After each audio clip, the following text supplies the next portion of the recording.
Thank you for taking a few minutes to watch the introductory video for Excel in consulting and case interviews.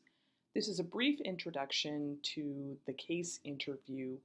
You might watch this as a broad overview or in advance of one of the case workshops that's offered as part of the Capture Consulting Offers program. Let me first say hello and introduce myself.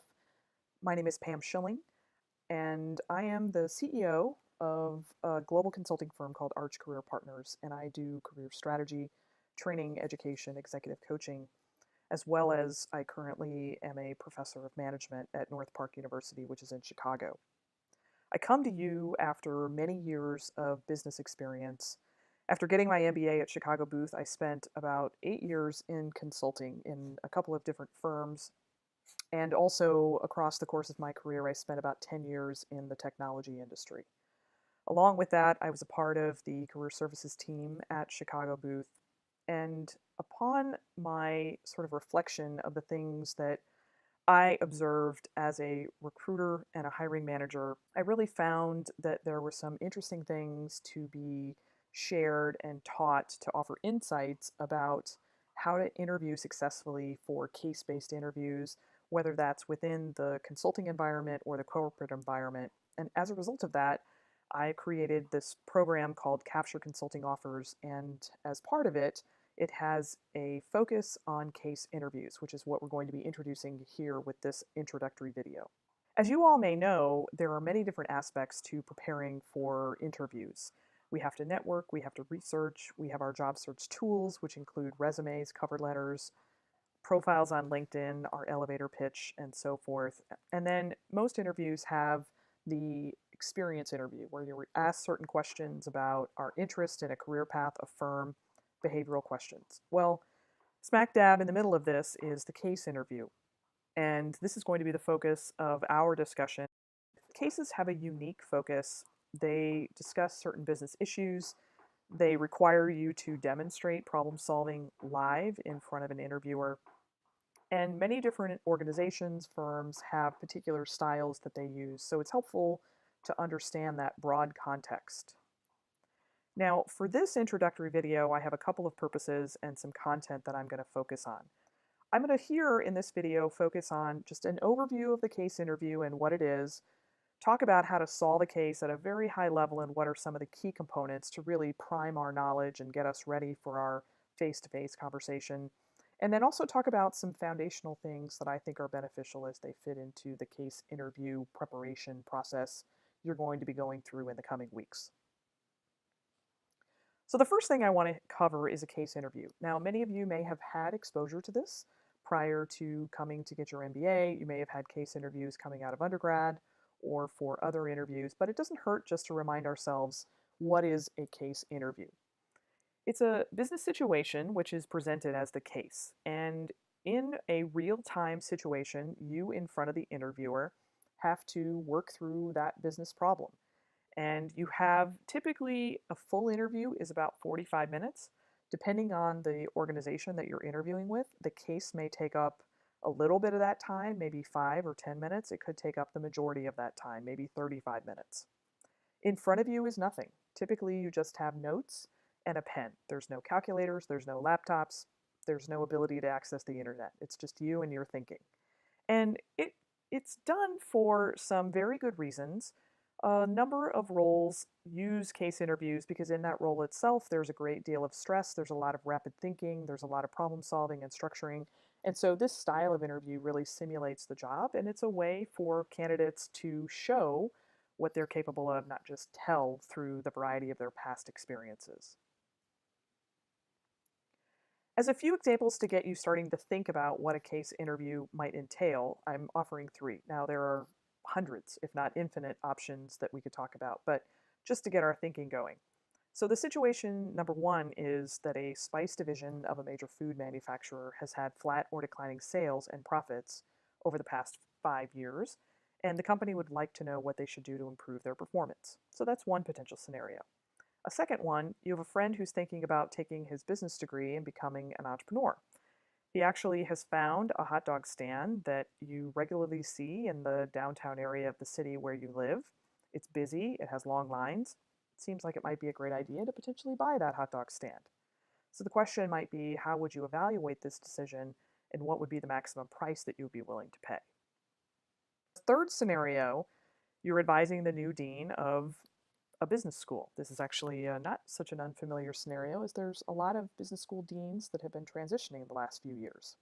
So in that case, you've been asked to highlight any key issues or challenges and how you might recommend handling them to help focus the dean.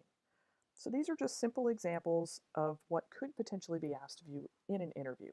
And of course, the kind of question, the focus of the question is likely going to depend on the organization that you're interviewing with, what that role is, and also what industry that they're in. There are a few things that a case interview is trying to assess. Clearly, this is your problem-solving skills. And what you're going to be given is a real business problem where there's not exactly a right answer. The interviewer wants you to pay particular attention to the structure, the way that you go through the case. And I think it's important to remember that this is not just about cracking the case. This is about thinking how you solve the problem using your communication skills, analytics, prioritizing, creativity, and pragmatism to come up with some very good options and to be able to put a stake in the ground, or as we might say, to pick a lane that you want to drive in. As the candidate, you're trying to demonstrate a number of different things. A case, when you solve it successfully, it integrates several things. One is your knowledge of business or your business acumen, or what we might call theory. The other is some real world knowledge. Most of us have experience. We are consumers ourselves. We've potentially worked in business or in other organizations, and that's important to bring those observations and perspectives. We also, as MBAs, have analytic skills that are very important. And then when we come together to think about the recommendations, we want them to be both pragmatic and creative. We don't want the organization to be trying to do something that they're not capable of or that doesn't make sense. But on the other hand, we want some creativity because that's a little bit of what you're hired to do for these types of roles, whether it's in a corporate environment or a consulting environment. As a candidate, you're trying to demonstrate a few things. You're trying to be real. You're trying to show in the interview setting that you almost feel as if you are really solving this problem. You're also trying to demonstrate your ability to be structured and to stay structured throughout the entire interview. In addition, you want to show your logic. So if you have a point of view or you see a conclusion, you want to provide the rationale or the basis for that. And then finally, you want to be confident. Confidence is really critical because sometimes you get a lot of pushback. Also, it's a stressful situation and you want to be able to show your energy. A case flows in some typical ways, and it's useful to understand this. During the workshop, we're going to see this via a couple of videos. So what typically will happen in a, say, 45-minute interview where the case is going to be the majority of the time, the interviewer will do a greeting, they'll say hello, they might introduce themselves, they might ask some non-case questions, some of those behavioral questions. Then they'll go into the background of the case. You then will turn over the reins of the interview and really work through the case and asking the interviewer information and working on analysis. And then at the very end, the interviewer may ask you if you have any questions after you've wrapped up the case, and then they'll wrap up the interview. And that can take 45 to 60 minutes. Now, on the other hand, you might experience a mini case, and that can be something that is quite a bit more focused. The entire interview would not be the case, and it might work the same way, except that in that mini case, you might have 5 or 10 minutes. It's a short question prompt. There's very little data. There's very little analytics that you have to do. There might be some, but there's a particular focus, and maybe the interviewer is looking to see how you set something up and how you ask certain questions. So the spectrum of what a, quote, case interview could look like is wide. It could be a mini case and it could be a full case. Also, there are some different delivery styles, and these have to do with what role that the interviewer plays in the case itself. So a self-directed case, you as the candidate are driving the case, really pushing the case forward and trying to get information. In the interviewer-led case, the interviewer is taking a stronger role in directing where the case and how the case progresses. There are also written cases where you're given information or charts in advance and you have to prepare summaries.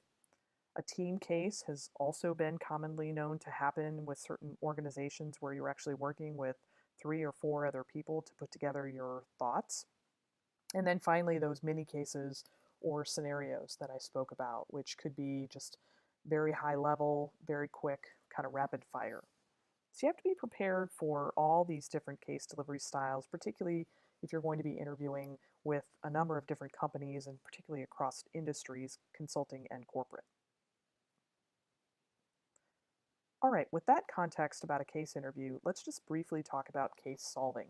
Now, we're going to get into this in the workshop, but we're going to dive into some activities first. And I want to make sure that you have some context, and then also you can use some of this to go back and revisit after the workshop. A case really has 3 sections or 3 anchor points, if you will, as you work through it. So there's the start of the case, which comes once you've been given the problem, and that has to do with how you might structure attacking the problem and the question. The second area then is called solving, and that's really the analysis you do and the information gathering and the deciphering and synthesis of that information, moving to understand what maybe the core areas are that you're going to focus on or what the core root causes of an issue are. And then finally, a case has a conclusion. And that's where you wrap up at the end and you give your kind of closing remarks is probably the best way to think about it. And with that, the case will flow through a little bit of a process. Now, is this absolute? Not necessarily, but I think it gives you or it intends to give you a relatively good understanding of the flow. So in step 1, the blue, the interviewer is going to communicate the facts of the case and some of the background and the questions to answer. Then in step 2, in the green, before you get into solving the case, it's really recommended that you ask a couple of either clarifying or high impact informational questions. This helps make sure that you're thinking about the case question in the right way, that maybe you get a little bit more information to establish context, and you can be grounded before you develop section 3 or step 3, which is the structure. Now, structure always begins with a hypothesis, and these are your ideas for potential solutions. It helps you really focus on the essence of the case and what are the main drivers. And the structure then is the roadmap by which you're going to approach the analysis of the case. And that moves you to step 4, the purple. As you work through the case, and this is the case solving step, you're going to be doing a number of different things and iterating. So you're going to be taking information you've been given, your own business acumen, you're going to be thinking about different questions that make sense to ask. You're going to do some analysis. If you can actually get numbers and do quantitative analysis, that's great. It's even expected. And then finally, you're going to be synthesizing this information. So each of these branches of analysis are different areas that you're going to be focusing on. And those areas cover the broad spectrum of the issue. Once you've worked through all those branches, then you're going to be moving to step 5, which is really to summarize and answer the case question. You're going to create your conclusions, present your recommendations, and then offer any considerations or potential risks. And that's how you wrap up the case. Now, when you get a case, it presents a particular situation, and sometimes it can be helpful to understand what kind of a situation that you're facing and to be thinking about that. And that's just something that I think as you practice more and more cases, it becomes natural. But for now, I'm going to tell you a little bit about each situation and then give you a short activity, and this will help, I think, to develop this skill set from the onset. So there's really 4 main situation types: analysis, evaluation, problem, and decision. So an analysis requires you to do some type of formulation, calculation, an estimate, a chart review, and you have numbers involved typically. You want to conclude an analysis with some takeaways and insights based on the numbers that you calculated, and there's a connection to a larger question typically. So example analysis questions might be, given a set of variables, what's the 1-year ROI percent for the project, return on investment? A second question could potentially be, what is the market size in revenue for X product? So those would be examples of case questions that are really pushing you towards doing some sort of analysis. The next situation type is evaluation. And this can be a little bit vague, but the way I like to think about it is it's where you really judge worth, value, or effectiveness. You have to use some criteria to assess this. And I think what's also helpful in the evaluation is you're really looking at both sides of the coin. You're looking at the positive side and the negative side, the pros and the cons, the costs and the benefits, the yes, the no. So I think that's one of the ways to think about an evaluation. A couple of examples here. What do you think of the UK's decision to leave the EU? And you would present both sides of that. Or another question, what do you think about the return policy offered by retailer X? And so again, you might present the pros and the cons of the questions that are asked for both of those. A third type of situation is a problem. And with a problem, we either are trying to explain causation, we're trying to fix some sort of negative result, or we're trying to pursue some sort of opportunity. So examples of problem questions could be a manager is not getting traction for a new sales strategy. Why? Or a new marketing campaign had a low response rate. Why? And those both prompt you to figure out what's going on and why it's happening and really get to the root cause. A final example of a situation is the decision. And a decision can be both a recommendation or a yes, no, where, how. Often with a decision, we need to present a set of options. We need to give some criteria. We need to show evidence to support that decision, give maybe some timelines, some risks, those sorts of things. So a decision is probably one of the more involved case situations. A couple examples would be, should the company launch a new product, yes or no? Or what should be done to improve market share? So the first one really is a yes, no. You have to do some work on your case question to figure that out. The second one would be working through the case to develop a couple of different actionable recommendations. And by the way, case situations are not mutually exclusive. You could have a case that has both a problem and a decision. And so you have to work through both of those. An example might be the company has declining profitability. What would you recommend to address this? That could be an example where you've got to work through both the problem and the decision. Okay, we're going to do a short activity here. So if you have by chance in front of you a pen and scratch paper, notebook paper, feel free to take that out. And I'm going to read through a couple of case examples, let you think about it, and then I'm going to reveal the situation. So these are actually going to be connected to those case examples that I gave you at the start of the video. So number one, the spice division of a major food manufacturer has had flat or declining sales and profits over the past 5 years. Why? What kind of a situation is that? Problem. So in asking why, we're trying to understand the underlying root cause. If the question for that case was asked, should the company acquire the major competitor of the spice division, that's not only a question that we might want to evaluate, but we also might want to make a decision. So the reason that it might be an evaluation is, first we need to figure out if acquiring the competitor is a good idea, but also might be looking at some of the cons of that idea. And then because the question is really asking for a yes-no choice, we want to make a decision. The second question, your friend is thinking about taking his business degree, buying the hot dog stand. If the question is, he thinks he might buy it, what do you think of his idea? That situation would be an evaluation. Your friend isn't asking you to give him a recommendation. He just wants to know kind of your objective, both pros and cons of his idea. We call that an evaluation. If instead the question was, what would be the maximum price he should pay for the business, that situation would be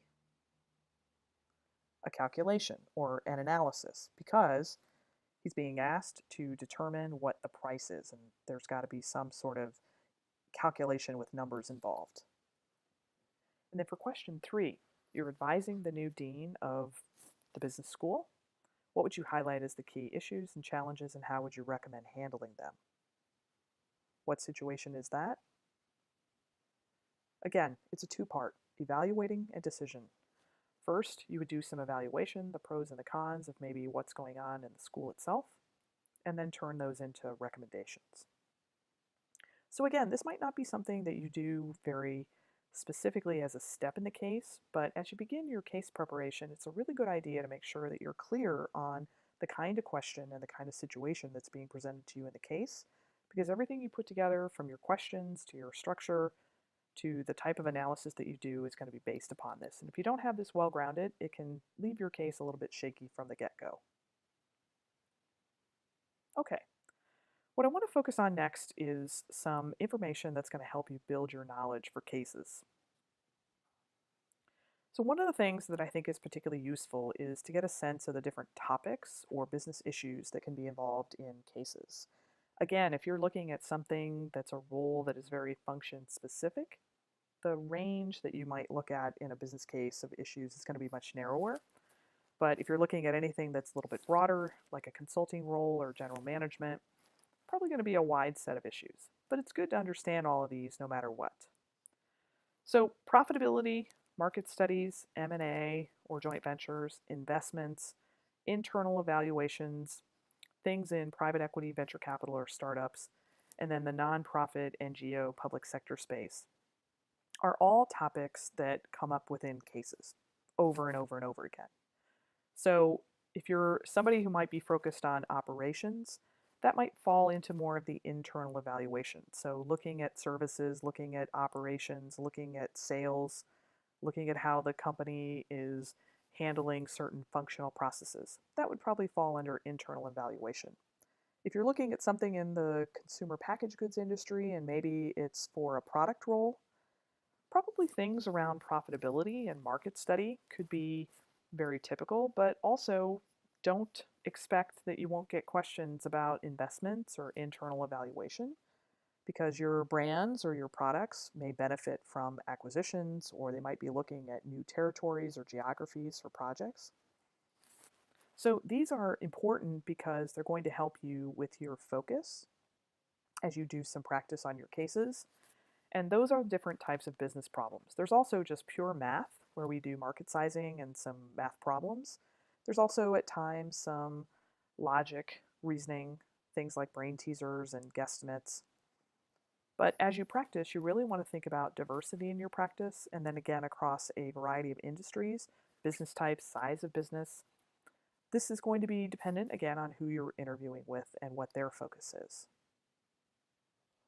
The next thing I want to share with you are some of the business foundation areas or frameworks. You can also think about this as the areas within your business theory or business acumen that tend to get emphasized in case interviews. So there's 6 topics that I emphasize. One is in the area of accounting. So knowing certain accounting formulas like balance scorecard, break even, the profit equations within the financial statements and things that fall within the construction of financial statements, what are the main financial drivers of businesses, and then certain ratios. We could also probably throw other ratios on that list, but I've just highlighted some of the main ones: gross margin, net profit margin, return on assets, return on equity, return on investment. So knowing those and knowing how to apply them is very crucial. The second area is economics and having some understanding of both microeconomics and macroeconomics, things like supply demand, how those work together, and the calculation of price elasticity, and then what factors go into macroeconomic considerations as well as GDP. Those can be covered. The third area is finance. You're probably not ever going to have to do an in-depth discounted cash flow analysis or NPV, but you certainly have to know how to talk through it. So valuation is crucial, knowing the difference between cash and profit and how to calculate or derive free cash flow. What's a terminal value and how to calculate it, and then how to come up with strategies that drive merger integrations or synergies, savings, and calculations. On the marketing front, market segmentation will be critical and profiling, market share, and then looking at the marketing mix. In the operations area, there's a number of things that could be covered, but I just highlighted a couple: supply chain theory and process analysis. And then in the strategy area, there's a lot of different things that are drawn upon in cases. So the product market share growth, the BCG growth share matrix, knowing what drives a business model, foreign market entry, the GE McKinsey matrix, what drives competitive advantage, the PESTLE, which is also known as an environmental scan, Porter's five forces, the generic strategies that Porter's devises, the 7S framework, which is for change and change leadership, and then value chain analysis. So, along the course of your studies, it's really great to have a nice set of notes about this and thinking about how you can apply these within the context of solving a case interview. Excellent. Well, we've come to the end, and I just want to make a couple of concluding comments. In terms of case solving and best practices, there's a few things that you want to keep in mind. Clarity, structure, solving, concluding, and just overall what you can do. Being really clear about your focus on the case question and asking strong, high impact questions can be beneficial. Always staying structured. We're going to talk about this term MISI, mutually exclusive, collectively exhaustive. Being really specific to the case. In your solving, you want to be hypothesis led, you want to prioritize, and sometimes you actually want to be very simple because that's the most creative thing. When it comes to concluding, you want to be practical and actionable. You want to summarize at a CEO level. And then overall, really thinking about what you're going to say, but not thinking too much without speaking. There's a need during a case interview to actually talk out loud. And overall, again, it's really the approach that you use. Your answers are going to matter, but if the approach is kind of weak, they won't help you overcome that. Now that you've had a chance to get an overview of what a case interview is, your next steps are really, if you're going to be pursuing the interview process involving case interviews, to begin to prepare. There's really three things that I think make sense at this point. Of course, you can go out and find a number of resources, materials, casebooks, online activities. But the first thing you really want to think about is doing some drills. These are going to help you build your case skills. This could be activities like reading the Wall Street Journal and practicing it as a case. It could be doing some market sizing. It could be doing some business problems and math activities. There's a number of things that you can do, and they're very much like cross-training in this sense of athletics. The second thing you'll begin to do is practice using a partner to actually work through a case. This is a chance to apply both your business acumen and the case drills and to get the feel of what it's like to do a case with another individual. From that practice, then, your third step would be to listen to your partner's feedback, which should be delivered in a very critical way to allow you to improve based on the gaps that you have. Once you know what that feedback is, evaluate it and then figure out some of the drills that you want to go back to that are going to help you close those gaps. And then this becomes a cycle. After that, you're off to the approach for preparing and eventually having a very successful case interview. Thank you for taking the time to watch this introductory video. I hope that you found it interesting and valuable, and please take the opportunity to learn more about the Capture Consulting Offers program through my website at archcareerpartners.com.